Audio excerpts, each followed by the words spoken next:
It was, the plan was we were going to eat around 1 o'clock so that we could be on the road by 2, no later than 2:30. It was, I believe, Super Bowl weekend, Friday afternoon traffic, a bunch of stuff going on in Atlanta.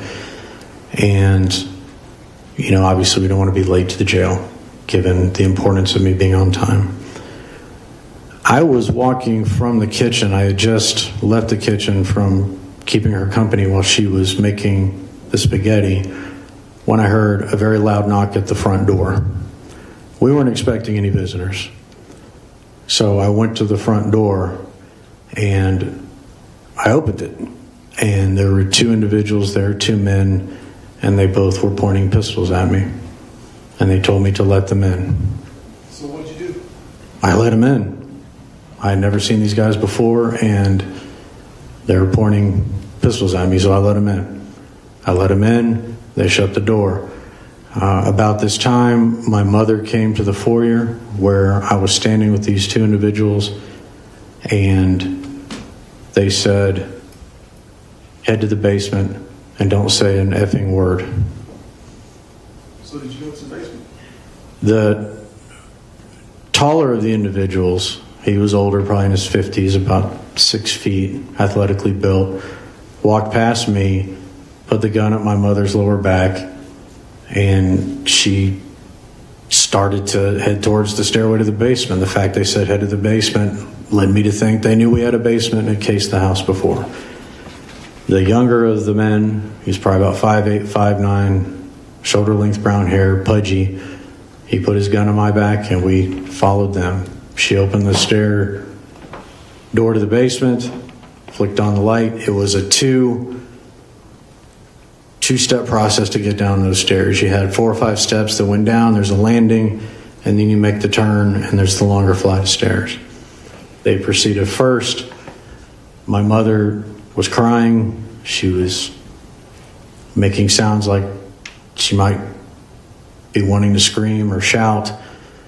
And as they made the turn on the landing and took those first few steps, by this point, I and the guy behind me who had the gun on my back made it to the landing. He told her to shut the F up and pushed her down the stairs. And then what happened to your mother? It was the worst sound I've ever heard in my life. She plunged headlong into the wall. It's a sound I can hear to this day as I'm sitting here. And I could tell that there was a dent or a hole in the wall. She was trying to get up and move around, but from my vantage point, she appeared like she couldn't get her balance. Was your mother injured at that time? She certainly appeared to be. And as I moved like I was going to try to go down the stairs, the guy dug the pistol into my back and grabbed my shoulder. The gentleman who pushed her down the stairs put his pistol behind his back into the back part of his jeans. He ran down the stairs, turned the corner, and came back with the 35-pound weight that has been seen during the course of this trial. And where did the knife come from? Well, the knife came later.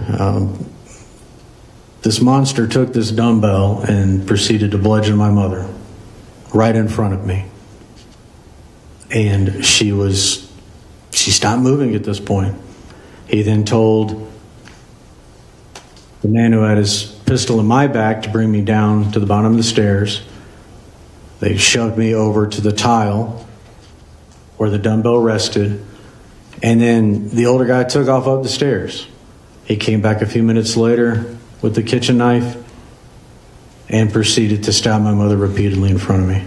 I cannot believe what I was seeing. I didn't understand what would be the purpose because she wasn't moving. Why is any of this happening? It was a complete and utter nightmare. So what did you do during this time? There's nothing I could do. I had a pistol to my back. I couldn't believe this was happening. I had no clue who these people were or why they were doing this to us. So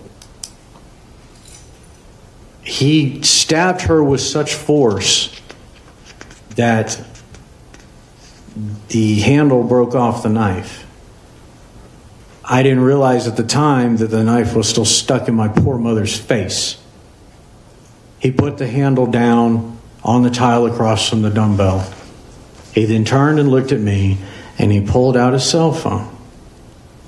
And he proceeded to show me a picture of my ex-wife dropping Mia off at her school, a picture of Jack being dropped off or picked up at Lovett, a picture of them all getting out of her van at their rental home in Marietta, and a picture of her either coming or going from her clinic in Vinings. And he said, and I'll never forget this as long as I live, if you say a single word, they're next. I had no doubt who they were or what next meant. And then they left. And then, did you call the police? No, I did not call the police. Why not? Because I just witnessed an unimaginable act of violence. Two unimaginable acts of violence. And then a man coldly looked at me after he's standing over the body of my dear mother that he skewered and bludgeoned, and shows me pictures of my family. So no, I did not call the police.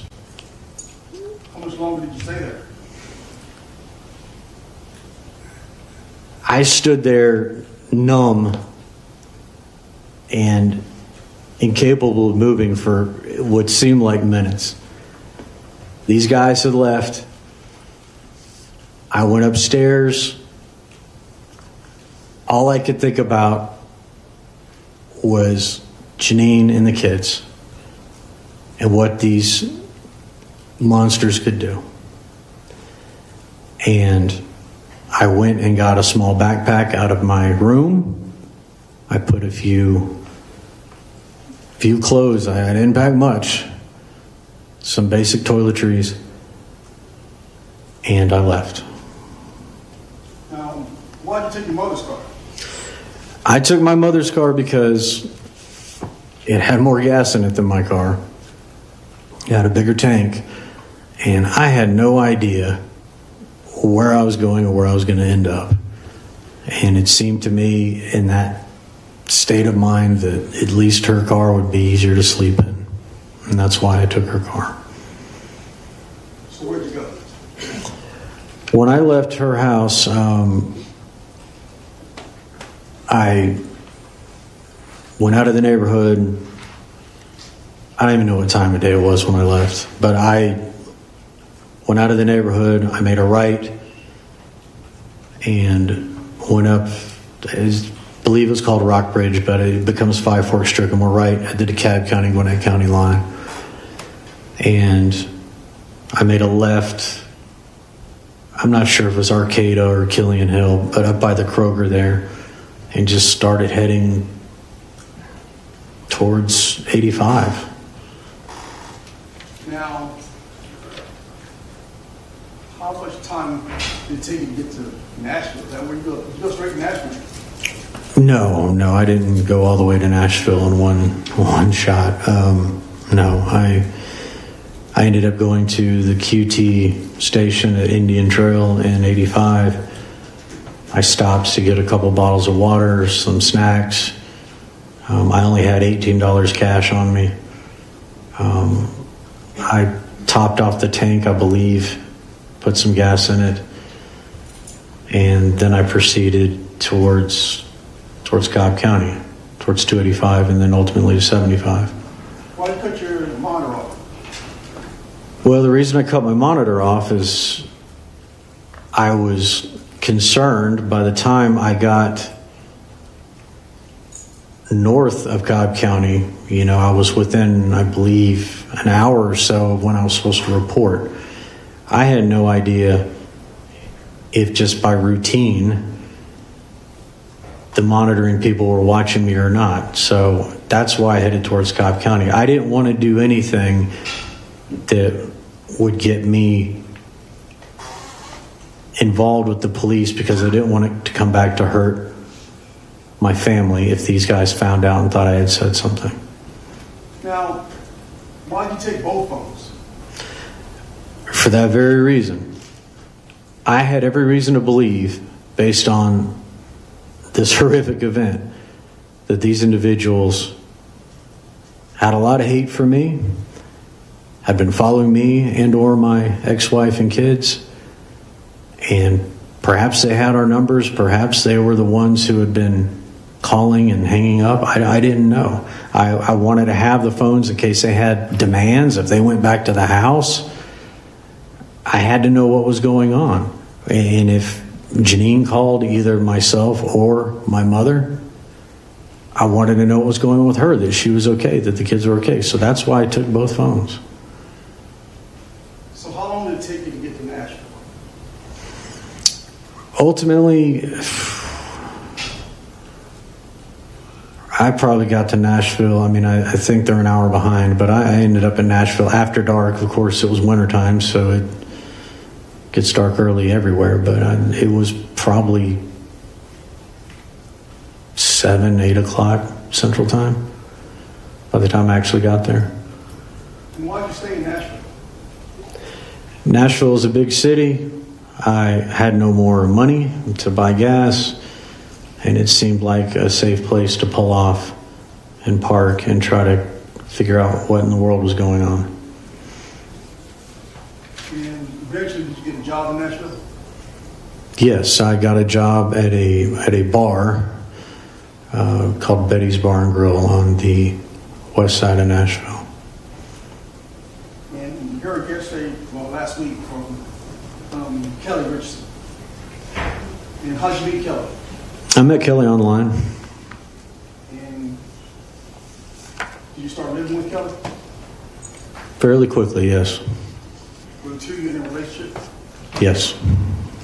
Did she know who you were? No, she did not. And why didn't you tell her? I did not tell her because, again, in my mind, with how horrific the events of my mother's murder were, how graphic the people were capable of such insane violence, I had to believe that they would keep their word and take it out on my ex-wife and my children if anything was said. So I adopted a new identity, and I made a vow to myself that I would never reveal who I was. And there were many, many times I wanted to Kelly, but I wanted to tell her that I was accused of a murder I did not commit. But I didn't, because I didn't want to endanger her, and I didn't want to endanger Janine and the kids. Now, Kelly, did you and Kelly ever have any problems, anything violent between the two of them? No, absolutely not. She was telling us that around about the date in which you got arrested, that she wanted you to move out or stay somewhere else. What was going on there? Kelly, at the time, was a PhD student in chemistry, and she had a lot of work to do, and she needed her space. It wasn't relationship space. It was, hey, just go find somewhere else to be for a day or two so I can get my project done. That's all it was. Now, by that time, what happened to the car? I want to say it was a Wednesday or Thursday before I got arrested. I got arrested Monday, September 30th, 2019 in Nashville by the marshals. I want to say Thursday the 26th, I woke up. I believe Kelly was already in class or at her lab, and the car was gone.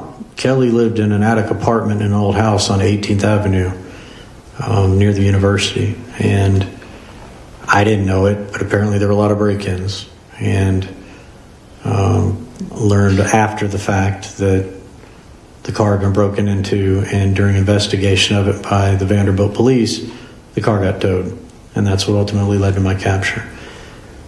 So I woke up, walked out, the car was gone. So did you have anywhere to stay with the car being gone? Not right off the bat, no. Tell us how you ended up getting arrested. Yeah, on that Monday, I was, the weather was starting to change in Nashville. It was getting cool at night. I was walking in West Nashville in an area called Sylvan Park where Betty's was and a few other places that I knew. And there was the old Southern thrift shop, which I had bought good cheap clothes before. And I was just looking for a light jacket because I didn't have one. And as I was done browsing through the store, I didn't see one. I started to walk out, and next thing I knew, I was surrounded by 5 or 6 marshals, and my face was in the floor, looking up at them. And they told me I was under arrest. So, Richard, getting back to February 1st. Yes. Did you kill your mother? Absolutely not. I loved my mother. She stood by me. I'm not a violent person. Never laid a finger on anybody. None further.